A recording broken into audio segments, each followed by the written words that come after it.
Hi friends, আর একটা নতুন video নিয়ে চলে আসলাম।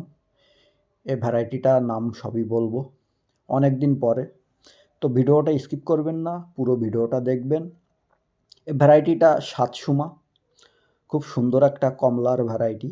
আপনারা দেখতেই পাচ্ছেন টপে লাগানো আছে। আরও ভ্যারাইটি আছে, অথেন্টিক ভ্যারাইটি আপনারা আমার এই গরোয়ার নার্সারিতে পেয়ে যাবেন। আমরা কুরিয়ারের মাধ্যমে মাল পাঠিয়ে থাকি, আর ট্রেনেও আপনারা চাইলে নিতে পারেন। সাতসুমা একটা সুন্দর ভ্যারাইটি, খুবই মিষ্টি হয়, আর আমাদের এই ওয়েদারে অত্যন্ত একটা ভালো ভ্যারাইটি হয়েছে। এটা আপনারা চাইলে ছাদ বাগানে লাগাতে পারেন, অথবা আপনারা বাণিজ্যিকভাবে চাষও করতে পারেন সাতসুমাটা।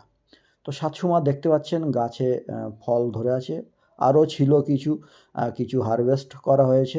সাতসুমাটা খুবই কালারফুল হয়, আর অত্যন্ত মিষ্টি হয়, আর রসাল, খুব প্রচণ্ড পরিমাণ রস হয়। তো সাতসুমা আপনারা এটাও বাণিজ্যিকভাবে চাষ করতে পারেন।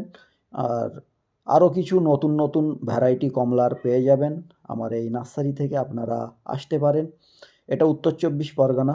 আপনারা ফোন করলে আমি অ্যাড্রেসটা পুরো বলে দেব, আপনারা চাইলে এসে চারাগুলো নিতে পারেন। আর স্ক্রিনে নাম্বারটা দেওয়া থাকবে, কন্ট্যাক্ট নাম্বার, কন্ট্যাক্ট করতে পারেন, হোয়াটসঅ্যাপও আছে নাম্বারে। তো দেখতে পাচ্ছেন সাতসুমার চারাগুলো খুব ঝোপালো চারা, খুব সুন্দর চারা আছে, 1.5 ফুট 2 ফুট হাইট হবে চারাগুলো। এই চারাগুলো আপনারা সংগ্রহ করতে পারেন। আরও কিছু কমলার ভ্যারাইটি আছে, অথেন্টিক ভ্যারাইটি, সেগুলোও আপনারা নিতে পারেন।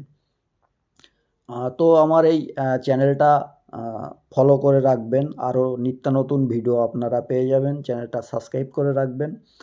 আর আপনারা আসুন, এসে দেখে নিন চারা, সবথেকে ভালো হবে দেখে চারা নিয়ে যান আমার এই নার্সারি থেকে। এটা উত্তর চব্বিশ পরগনা, গ্রামের নাম উত্তর সুবর্ণপুর। এটা আপনারা চাইলে আসতে পারেন, আমার এই নার্সারি থেকে ভিজিট করতে পারেন। তো সাতসুমা খুব সুন্দর একটা ভ্যারাইটি, দেখতেই পাচ্ছেন প্রচুর পরিমাণ ফলন হয়। এটা আপনারা ছাদ বাগানে লাগান, অবশ্যই এটা বাণিজ্যিকভাবেও চাষ করতে পারেন সাতসুমাটা। আর কারোর প্রয়োজন হলে আপনারা কল করুন, আমরা